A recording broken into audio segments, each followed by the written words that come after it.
नमस्कार दोस्तों। आज हम बात करेंगे एक ऐसे विषय पर जो हर किसी के मन में कभी ना कभी जरूर आता है। वह विषय है कर्मा। क्या आपने कभी सोचा है कि जो अच्छा या बुरा हम करते हैं उसका फल हमें कैसे और कब मिलता है? क्या कर्मा सचमुच में अपना हिसाब लेने आता है, और अगर हां तो कैसे? आज के इस वीडियो में हम इन्हीं सवालों के जवाब तलाशने की कोशिश करेंगे। तो चलिए शुरू करते हैं इस रहस्यमय यात्रा को, जहां हम समझेंगे कर्म के नियम और उसके प्रभाव को। पर उससे पहले हमारे चैनल को सब्सक्राइब करें और वीडियो को लाइक करें। दोस्तों, कर्म यह शब्द संस्कृत से आया है, जिसका अर्थ होता है कार्य या क्रिया।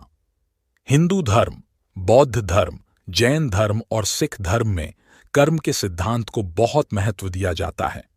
इस सिद्धांत के अनुसार हर व्यक्ति के कर्म का फल उसे भोगना पड़ता है। जैसा कि आप इस तस्वीर में देख सकते हैं, हमारे जीवन में हर कर्म का एक वजन होता है। अच्छे कर्म हमें ऊपर ले जाते हैं, जबकि बुरे कर्म हमें नीचे खींचते हैं। लेकिन क्या यह इतना सरल है? आइए इसे और गहराई से समझते हैं। आइए सबसे पहले गीता के अनुसार कर्म के महत्व और उसके विभिन्न पहलुओं को समझें। गीता में कर्म शब्द का अर्थ है कार्य या क्रिया, लेकिन यह सिर्फ भौतिक कार्यों तक ही सीमित नहीं है। इसमें हमारे विचार, भावनाएं और इरादे भी शामिल हैं। गीता के अनुसार कर्म जीवन का एक अनिवार्य हिस्सा है। कृष्ण अर्जुन को समझाते हैं कि कोई भी व्यक्ति एक क्षण के लिए भी बिना कर्म किए नहीं रह सकता। न ही कश्चित् क्षणमपि जातु तिष्ठत्य कर्मकृत कार्यते ह्यवशः कर्म सर्वः प्रकृति जैर्गुणैः। अर्थात कोई भी व्यक्ति क्षण भर के लिए भी बिना कर्म किए नहीं रह सकता, क्योंकि प्रकृति के गुणों द्वारा सभी को अनायास ही कर्म करने के लिए बाध्य किया जाता है। गीता में कर्म को मुख्यतः 3 श्रेणियों में बांटा गया है। सकाम कर्म, ये वे कर्म हैं जो फल की इच्छा से किए जाते हैं। इनमें व्यक्तिगत लाभ या इच्छाओं की पूर्ति का उद्देश्य होता है।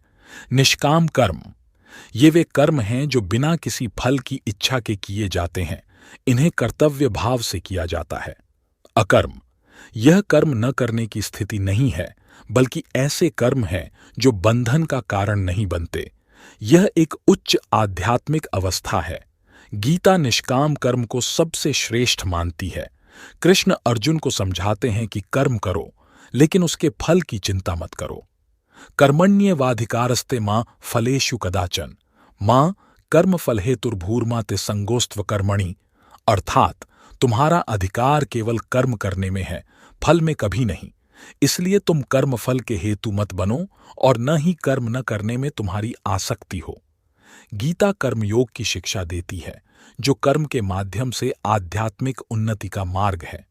कर्मयोग के अनुसार हमें अपने कर्तव्यों का पालन करना चाहिए, लेकिन बिना किसी स्वार्थ या फल की इच्छा के। ये एक ऐसा दृष्टिकोण है जहां व्यक्ति अपने कर्मों को ईश्वर को समर्पित कर देता है। कृष्ण कहते हैं, योगस्थेह कुरु कर्माणि संगम त्यक्त्वा धनंजय सिद्ध सिद्ध्यो समो भूत्वा समत्वम योग उच्यते। अर्थात हे धनंजय, तू आसक्ति को त्याग कर तथा सिद्धि और असिद्धि में समान बुद्धि वाला होकर योग में स्थित होकर कर्म कर। इस समत्व को ही योग कहते हैं। गीता के अनुसार हमारे कर्म हमारे भविष्य के जन्मों को निर्धारित करते हैं।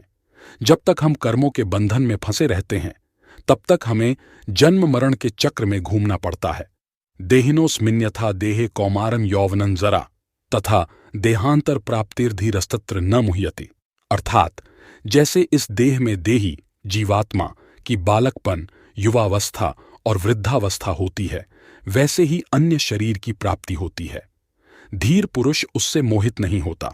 लेकिन गीता यह भी बताती है कि कर्मों से मुक्ति संभव है। जब व्यक्ति निष्काम भाव से कर्म करता है और अपने कर्मों को ईश्वर को समर्पित कर देता है, तो वह कर्मों के बंधन से मुक्त हो जाता है। गीता में स्वधर्म की अवधारणा भी कर्म से जुड़ी हुई है। स्वधर्म का अर्थ है अपना कर्तव्य या अपना धर्म। गीता सिखाती है कि हर व्यक्ति को अपने स्वधर्म का पालन करना चाहिए, चाहे वह कितना भी कठिन क्यों न हो। श्रेयान् स्वधर्मो विगुणः परधर्मात् स्वनुष्ठितात् स्वधर्मे निधनं श्रेयः परधर्मो भयावहः। अर्थात अच्छी प्रकार से आचरण किए हुए दूसरे के धर्म से गुणरहित भी अपना धर्म श्रेष्ठ है। अपने धर्म में मरना कल्याणकारक है और दूसरे का धर्म भय को देने वाला है। गीता में कर्म और ज्ञान को एक दूसरे के पूरक के रूप में देखा गया है। कृष्ण बताते हैं कि न तो कर्म का त्याग करके और न ही केवल संन्यास लेकर कोई सिद्धि प्राप्त कर सकता है। न कर्मणाम अनारंभान नैष्कर्म्यम पुरुषोष्णुते न च संन्यसनादेव सिद्धिं समधिगच्छति। अर्थात न तो कर्मों के न करने से मनुष्य नैष्कर्म्य को प्राप्त होता है और न केवल संन्यास लेने मात्र से सिद्धि को प्राप्त होता है। गीता का संदेश है कि ज्ञान और कर्म दोनों आवश्यक हैं। ज्ञान हमें सही दिशा दिखाता है, जबकि कर्म हमें उस दिशा में आगे बढ़ने में मदद करता है। गीता में कर्म को भक्ति का एक रूप माना गया है। जब हम अपने कर्मों को ईश्वर को समर्पित कर देते हैं तो वे भक्ति का रूप ले लेते हैं। कृष्ण कहते हैं, यत्करोषि यदश्नासि यज्जुहोषि ददासि यत्तपस्यसि कौन्तेय तत्कुरुष्व मदर्पणम। अर्थात हे कौन्तेय, तू जो कुछ कर्म करता है, जो कुछ खाता है, जो कुछ हवन करता है, जो कुछ दान देता है और जो कुछ तप करता है, वह सब मुझे अर्पण कर। इस प्रकार गीता हमें सिखाती है कि हमारे दैनिक कार्य भी अगर सही भावना से किए जाएं तो वे आध्यात्मिक साधना का रूप ले सकते हैं। अंत में गीता हमें याद दिलाती है कि हमारे कर्म ही हमारे चरित्र का निर्माण करते हैं और हमारे भविष्य को आकार देते हैं। इसलिए हमें अपने कर्मों के प्रति सचेत रहना चाहिए और उन्हें ईश्वरीय प्रेम और सेवा भाव से करना चाहिए। यही गीता का सार है और यही जीवन जीने की कला है। दोस्तों, गीता के अलावा भी हिंदू धर्म में यह विश्वास किया जाता है कि मनुष्य को उसके कर्मों के अनुसार शुभ या अशुभ फल मिलते हैं। व्यक्ति जो भी कार्य करता है उसे उसी के अनुरूप फल भोगना पड़ता है। ये फल समय के अनुसार निर्धारित होते हैं। इसलिए यह आवश्यक है कि व्यक्ति सोच समझकर अपने कर्मों का चयन करे। चाहे कोई कलयुग में हो या सतयुग में, हर व्यक्ति को अपने कर्मों का हिसाब देना होता है। जो कार्य व्यक्ति इस संसार में करता है उसी के अनुसार उसे परिणाम भुगतने होते हैं। यही जीवन का एक महत्वपूर्ण नियम है। इसीलिए अच्छे कर्म करने और बुरे कर्मों से बचने की सलाह दी जाती है। कर्म नियमों के अनुसार कर्म का योग ही ईश्वर है। व्यक्ति को ईश्वर से नहीं बल्कि अपने बुरे कर्मों से डरना चाहिए। ईश्वर तो क्षमा कर सकते हैं, लेकिन बुरे कर्म कभी माफ नहीं करते। अच्छे कर्मों के माध्यम से व्यक्ति स्वर्ग की प्राप्ति कर सकता है, जबकि बुरे कर्म नरक की यातनाओं का कारण बनते हैं। व्यक्ति की सोच उसके कर्मों को प्रभावित करती है। यदि कोई व्यक्ति अपने कर्मों से मित्रता कर लेता है तो वह हमेशा लाभ में रहता है। कर्म नियमों के अनुसार व्यक्ति को निरंतर कर्म करते रहना चाहिए। इस प्रकार जीवन में सुंदर अवसरों की प्राप्ति होती है। जो लोग नियमों के अनुसार जीवन व्यतीत करते हैं वे अपने लक्ष्यों को भी प्राप्त करते हैं। यदि हम कर्म को पूजा का रूप दें तो बंधनों से मुक्ति भी संभव है। कर्म केवल हमारे कार्यों तक ही सीमित नहीं है, यह हमारे विचारों, भावनाओं और इरादों से भी जुड़ा हुआ है। कर्म को मुख्यतः 3 प्रकारों में बांटा जा सकता है। संचित कर्म, ये वे कर्म हैं जो हमने अपने पिछले जन्मों में किए हैं और जिनका फल अभी तक नहीं मिला है। प्रारब्ध कर्म, ये वे कर्म हैं जिनका फल हम वर्तमान जीवन में भोग रहे हैं। क्रियमाण कर्म, ये वे कर्म हैं जो हम वर्तमान में कर रहे हैं और जिनका फल भविष्य में मिलेगा। जैसे एक पेड़ की जड़ें गहरी होती हैं और दिखाई नहीं देती, वैसे ही हमारे संचित कर्म भी छिपे हुए होते हैं। तना वर्तमान को दर्शाता है जो हमारे प्रारब्ध कर्मों का प्रतिनिधित्व करता है, और शाखाएं जो नए पत्ते और फूल देती हैं वे हमारे वर्तमान कर्मों को दर्शाती हैं। अब सवाल यह उठता है कि कर्म का यह चक्र कैसे चलता है। क्या हर छोटे बड़े कर्म का फल तुरंत मिलता है या फिर इसका कोई निश्चित समय होता है? कर्म का नियम बहुत जटिल है। कभी कभी हमें अपने कर्मों का फल तुरंत मिल जाता है। जैसे अगर हम किसी की मदद करते हैं तो हमें तुरंत खुशी महसूस होती है, लेकिन कई बार कर्म का फल मिलने में समय लगता है। यह समय कुछ दिन, महीने, साल या यहाँ तक कि कई जन्म भी हो सकते हैं। हिंदू धर्म के अनुसार जब तक हमारे सभी कर्मों का फल नहीं मिल जाता तब तक हमें जन्म मरण के चक्र में घूमना पड़ता है। यही कारण है कि कई लोग मोक्ष की प्राप्ति के लिए प्रयास करते हैं, जो इस चक्र से मुक्ति का मार्ग है। कई लोगों का मानना है कि कर्म का फल अटल है, यानी जो कर्म हम करते हैं उसका फल हमें भोगना ही पड़ेगा। लेकिन क्या यह पूरी तरह सच है? वास्तव में कर्म का सिद्धांत इतना कठोर नहीं है जितना कि लगता है। हमारे पास हमेशा चुनाव करने की शक्ति होती है। हम अपने वर्तमान कर्मों से अपने भविष्य को बदल सकते हैं। यही कारण है कि कई धार्मिक ग्रंथों में प्रायश्चित, सेवा और ध्यान जैसे उपायों का वर्णन मिलता है, जो पुराने बुरे कर्मों के प्रभाव को कम कर सकते हैं। उदाहरण के लिए, अगर किसी ने पहले कोई गलत काम किया है, लेकिन अब वह सच्चे दिल से पश्चाताप करता है और अच्छे कर्म करने लगता है, तो उसके जीवन की दिशा बदल सकती है। कर्म का सिद्धांत केवल एक दार्शनिक अवधारणा नहीं है, बल्कि यह हमारे नैतिक जीवन का एक महत्वपूर्ण हिस्सा भी है। यह हमें सिखाता है कि हमारे हर कार्य का एक परिणाम होता है, इसलिए हमें हमेशा सोच समझकर और जिम्मेदारी से कार्य करना चाहिए। जब हम बच्चों को सही और गलत के बीच का अंतर सिखाते हैं, तो हम उन्हें अप्रत्यक्ष रूप से कर्म के सिद्धांत के बारे में ही बता रहे होते हैं। हम उन्हें यह समझा रहे होते हैं कि अच्छे कार्य करने से अच्छे परिणाम मिलते हैं और बुरे कार्यों के परिणाम बुरे होते हैं। लेकिन यहाँ एक महत्वपूर्ण बात ध्यान देने की है। कर्म का सिद्धांत हमें सिर्फ अच्छा व्यवहार करने के लिए प्रेरित नहीं करता, बल्कि यह हमें अपने कार्यों के प्रति जागरूक और जिम्मेदार बनने के लिए भी प्रोत्साहित करता है। दोस्तों, कर्म एक ऐसा दर्पण है जो हमें हमारी वास्तविकता से अवगत कराता है। किसी व्यक्ति की महानता उसकी बाहरी सुंदरता से नहीं, बल्कि उसके कर्मों से मापी जाती है। इसलिए हमें ऐसे कर्म करने चाहिए जो दूसरों के लिए लाभकारी हों। कर्मों की शक्ति इतनी प्रभावशाली है कि स्वर्ग का आनंद भोगने के बाद भी इंद्र को अपने अच्छे कर्मों की कमी के कारण पुनः योनियों में भटकना पड़ा। भगवान के घर में देर है पर अंधेर नहीं, यह कहावत हमें हमारे पूर्वजों ने सिखाई है और इसका सही अर्थ हम अपने अनुभवों से समझते हैं। जब भगवान किसी के कर्मों का लेखा जोखा करते हैं, तो यह एक महत्वपूर्ण प्रक्रिया होती है जिसे हम एक कहानी के माध्यम से समझ सकते हैं। एक बार दो व्यक्ति मरने के बाद भगवान की अदालत में पहुंचे, जहां उनके कर्मों का हिसाब होना था। भगवान ने चित्रगुप्त से कहा कि दोनों व्यक्तियों के कर्मों का लेखा जोखा लाया जाए। पहले व्यक्ति का लेखा जोखा देखा गया और पता चला कि वह पहले बहुत ईमानदार था, लेकिन बाद में उसने बेईमानी का रास्ता अपनाया। उसके अच्छे कर्मों का फल कम होकर केवल 1000 रुपये के बटुए तक सीमित रह गया।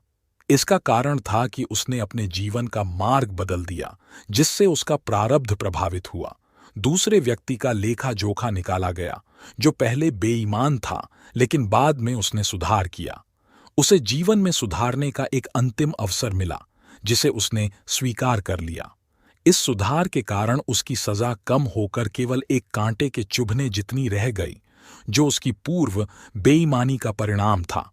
इस प्रकार भगवान हर व्यक्ति को सुधारने का मौका देते हैं और अच्छे व्यक्तियों की अच्छाई की परीक्षा लेते हैं। आज के समय में कई लोग बेईमानी से जीवन जीने की सलाह देते हैं, लेकिन यह केवल अस्थायी सुख प्रदान करता है। जैसे ही पुण्य का फल क्षीण होता है, उसके बाद जो परिणाम भोगने होते हैं वे अत्यंत कठिन होते हैं। अब आप सोच रहे होंगे कि क्या कर्म का सिद्धांत केवल एक धार्मिक या दार्शनिक अवधारणा है? क्या आधुनिक विज्ञान इसे स्वीकार करता है?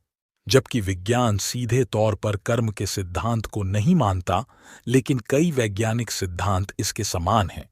उदाहरण के लिए, न्यूटन का तीसरा नियम कहता है कि हर क्रिया की एक समान और विपरीत प्रतिक्रिया होती है। यह कर्म के सिद्धांत से काफी मिलता जुलता है। इसी तरह मनोविज्ञान में कॉग्निटिव डिसोनेंस का सिद्धांत बताता है कि जब हम अपने मूल्यों के विपरीत कार्य करते हैं, तो हमें मानसिक तनाव महसूस होता है। यह भी एक तरह से कर्म के सिद्धांत को ही दर्शाता है। हिंदू धर्म में यह विश्वास है कि मनुष्य को उसके कर्मों के अनुसार ही शुभ या अशुभ फल प्राप्त होता है। जैसा कर्म करता है, वैसा ही फल भोगना पड़ता है। इन फलों का निर्धारण समय खुद करता है, इसलिए व्यक्ति को सोच समझकर ही अपने कर्म करने चाहिए। चाहे कोई कलयुग में हो या सतयुग में, उसे अपने कर्मों का हिसाब किताब तो देना ही पड़ता है। जिसने जैसे कर्म संसार में किए हैं, उन्हीं के अनुसार उसे अपने कर्मों का फल भोगना भी पड़ेगा। यही संसार का नियम है। इसलिए अच्छे कर्म करने तथा बुरे कर्मों से बचने की सलाह दी जाती है। कर्म नियमों के अनुसार कर्म का योग ही ईश्वर है। व्यक्ति को ईश्वर से नहीं बल्कि अपने बुरे कर्मों से डरना चाहिए, क्योंकि ईश्वर आपको माफ कर सकते हैं, लेकिन आपके बुरे कर्म आपको कभी माफ नहीं करते। अच्छे कर्मों के सहारे स्वर्ग में जा सकते हैं, वहीं बुरे कर्मों के कारण व्यक्ति को नरक की यातनाएं झेलनी पड़ती हैं। दोस्तों, हिंदू धर्म शास्त्रों और पुराणों में 84 लाख योनियों का उल्लेख मिलता है। इन योनियों को धर्म के जानकार आचार्यों ने 2 भागों में बांटा गया है, योनिज और आयोनिज। योनिज वे जीव हैं जो 2 जीवों के संयोग से उत्पन्न होते हैं, जबकि आयोनिज वे जीव हैं जो अपने आप विकसित होते हैं। इन 84 लाख योनियों में से मनुष्य योनि ही कर्म भूमि है। अन्य योनियां केवल भोग भूमि हैं, जहां जीव अपने पिछली मनुष्य योनि में किए गए अच्छे और बुरे कर्मों का फल सुख और दुख के रूप में भोगता है। इन योनियों में जीव के नए कर्म नहीं जुड़ते, केवल पिछले कर्म घटते हैं। जब तक जीव निष्काम होकर अपने सभी तथाकथित अच्छे और बुरे कर्मों के फलों से शून्य नहीं हो जाता, उसका विभिन्न योनियों में आना जाना लगा रहता है। उसे मोक्ष मुक्ति नहीं मिलती। लेकिन होता क्या है कि जीव हर बार जब अन्य योनियों में अपने कर्मों के फल भोगने के पश्चात मनुष्य योनि में आता है, तो अज्ञानतावश फिर से नए कर्मों को जोड़ लेता है। इस प्रकार वह योनियों के चक्र से बाहर नहीं निकल पाता। दोस्तों, अब प्रश्न यह उठता है कि मनुष्य बिना कर्म किए कैसे जी सकता है, और जब वह कर्म करेगा तो उसे उनके फल भी भोगने होंगे। तो वह कर्म शून्य कैसे हो और कैसे वह इन योनियों के चक्र से छूटे? तो यह पंथ कहता है कि यदि मनुष्य ईश्वर के कहे वचनों के अनुसार जीवन व्यापन करे, तो उसे उसके द्वारा किए गए कर्मों के फल नहीं भोगने पड़ेंगे। अब ईश्वर के वचन तो बहुत हैं और उन सबका मनुष्य को ज्ञान भी नहीं होता, तो चाहकर भी वह कैसे उन वचनों का पालन करे? तो समझने के लिए इसका एक सरल सा उपाय है। समझने के लिए सरल, परंतु करने के लिए काफी मुश्किल है, और वह ऐसे है कि मनुष्य कुछ भी करे, लेकिन ऐसा कोई कर्म न करे जिसके करने से किसी अन्य जीव को किसी भी प्रकार का शारीरिक, मानसिक या भावनात्मक कष्ट पहुंचता हो। अपने सारे कर्म परमेश्वर के लिए स्वयं को परमेश्वर का सेवक समझते हुए करे। इसके लिए दृढ़ संकल्प और कठिन अनुशासन की आवश्यकता है। लेकिन यही मोक्ष मुक्ति का मार्ग भी है। दरअसल दुनिया के सारे धर्म अपने अपने तरीकों से यही तो सिखाना चाहते हैं। जो धर्म पुनर्जन्मों को नहीं भी मानते, वे भी किसी अन्य को कष्ट न पहुंचाने के सिद्धांत को तो मानते ही हैं। वे योनियों को स्वर्ग, नरक, बैकुंठ, जन्नत, दोजख, सुख, दुख आदि नामों से जानते हैं।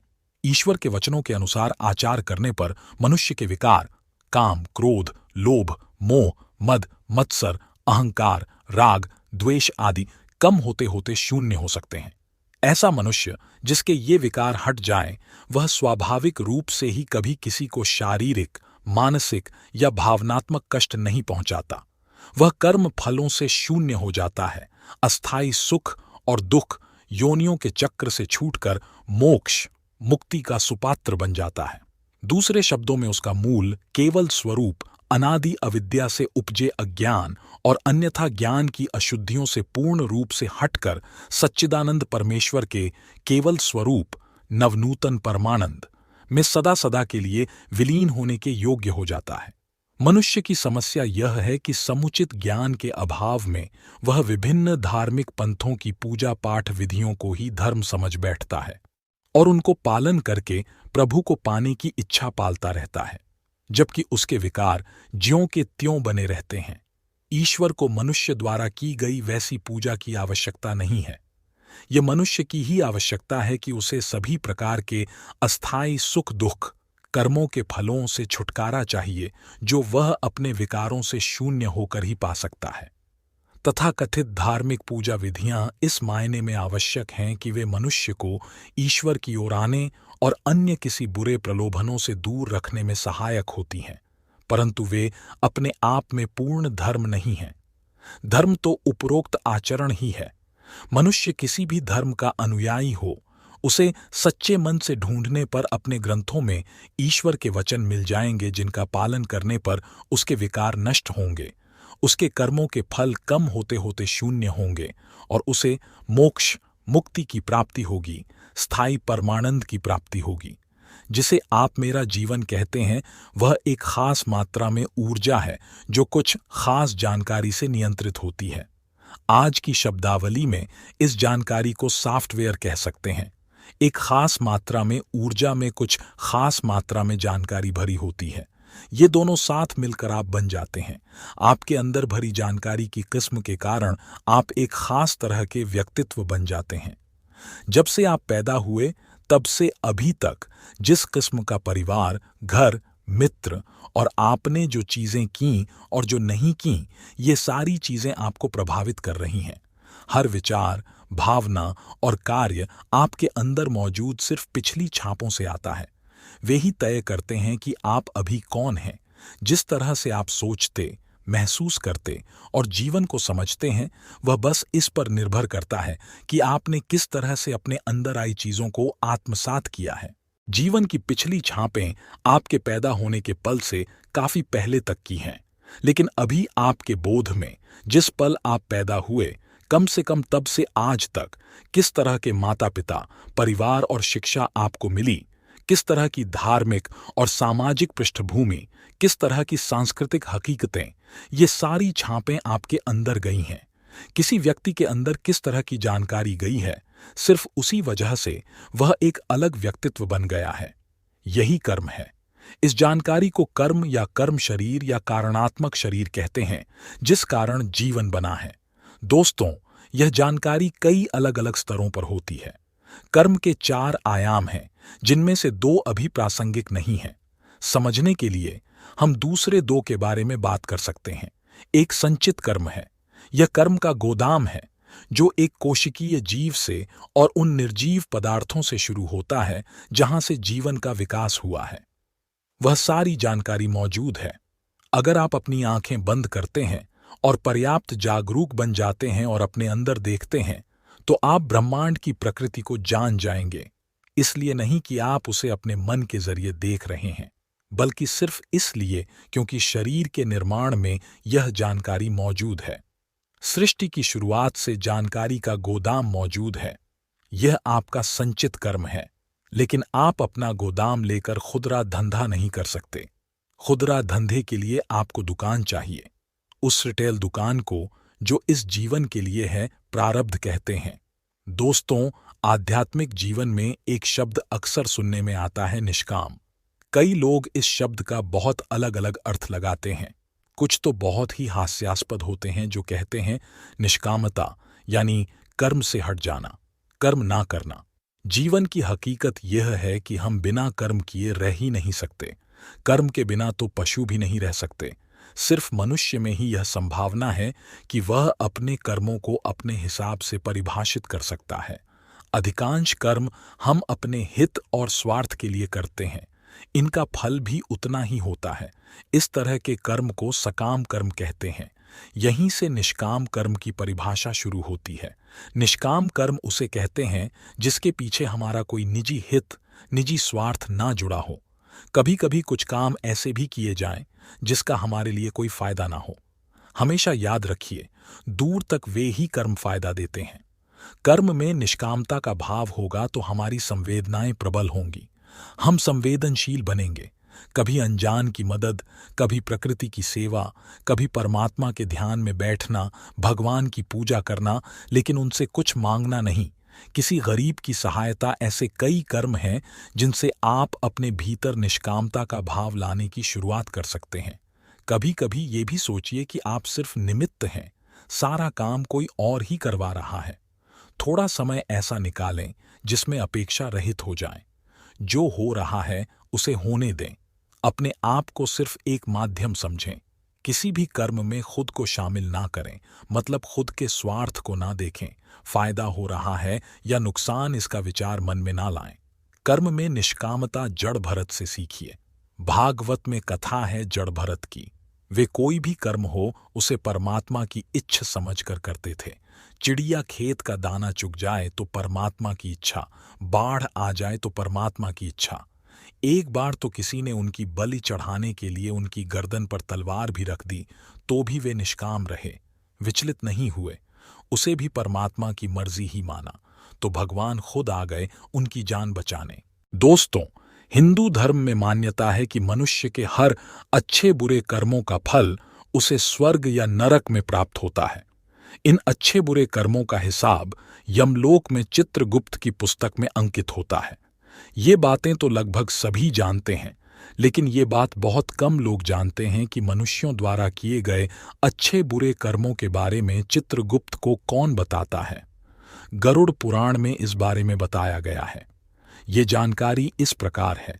गरुड़ पुराण के अनुसार जब यमदूत किसी आत्मा को यमलोक ले जाते हैं तो सबसे पहले वे यमपुरी के द्वार पर स्थित द्वारपाल को इस बात की सूचना देते हैं। इसके बाद द्वारपाल चित्रगुप्त को सूचित करता है और चित्रगुप्त यमराज को बताते हैं कि कौन सी आत्मा उनके पास आई है। तब यमराज चित्रगुप्त से उस आत्मा के अच्छे बुरे कर्मों का हिसाब पूछते हैं। तब चित्रगुप्त श्रवण नाम के गणों से उस पापात्मा के विषय में जानकारी लेते हैं। श्रवण नामक देवता ब्रह्मा जी के पुत्र हैं। ये स्वर्ग लोक, मृत्युलोक, पाताल लोक आदि में भ्रमण करते हैं और मनुष्य के अच्छे बुरे कर्मों को देखते हैं। श्रवण देवता दूर स्थित वस्तुओं को भी प्रत्यक्ष रूप से देख सकते हैं व सुन सकते हैं, इसलिए इनका नाम श्रवण रखा गया है। इनकी स्त्रियां भी श्रवणी नाम से प्रसिद्ध हैं। ये स्त्रियां भी महिलाओं के चरित्रों को अच्छी तरह से जानती हैं। इस संसार में जो प्राणी अच्छे या बुरे कर्म सबके सामने या गुप्त रूप से करते हैं, उसको श्रवण नाम के देवगण चित्रगुप्त से कहते हैं, और स्त्रियों के चरित्र को श्रवण गण की श्रवणी नामक स्त्रियां चित्रगुप्त से कहती हैं। श्रवण व श्रवणी ये सब धर्मराज के दूत हैं। लोगों के मन और वचन से किए गए अच्छे बुरे कर्मों को जानते हैं। मनुष्य और देवताओं के तत्व को जानने की श्रवण देवता को शक्ति है। वह सत्यवादी श्रवण मनुष्यों के किए हुए सभी कार्यों को चित्रगुप्त को बतलाते हैं। व्रत, दान, सत्यपालन आदि से कोई भी पुरुष श्रवण को प्रसन्न करे तो श्रवण गण उस मनुष्य को स्वर्ग तथा मोक्ष देने वाले हो जाते हैं। सत्य बोलने वाले धर्मराज के श्रवण नामक दूत पापी पुरुषों के पाप को जानकर यमराज से कह देते हैं। तब यमराज पापियों को दंड देते हैं। यदि आप कर्मों के नियमों में विश्वास करते हैं, जैसा कि आपके प्रश्न से स्पष्ट है, तो इस बात पर ध्यान न दें कि क्या कोई और हमारे कर्मों का लेखा जोखा रख रहा है। अपने कर्मों का हिसाब स्वयं रखें। यदि आपको लगता है कि आपने कुछ गलत किया है तो उसे सुधारने के लिए जो भी संभव हो करें, जैसे क्षमा, प्रायश्चित या भुगतान।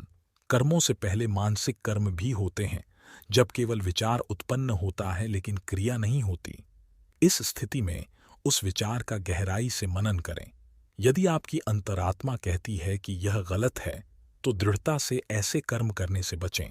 जैसा कहा जाता है, यदि ऊपर कोई देखे या न देखे, हम स्वयं को तो देख ही रहे हैं। हमारे भीतर भी वही परमात्मा है जो हमारी आंखों के माध्यम से हमारे कर्मों को देखता है। इसलिए हमें हमेशा अपने कर्मों के प्रति सचेत रहना चाहिए। दोस्तों, यही है हमारे कर्म की कहानी। कर्म वो अनमोल धरोहर है जो हमें आज का रास्ता दिखाता है और कल का भविष्य बनाता है। जीवन में जो बीज हम कर्मों के रूप में बोते हैं, वही फल बनकर हमारे सामने आते हैं।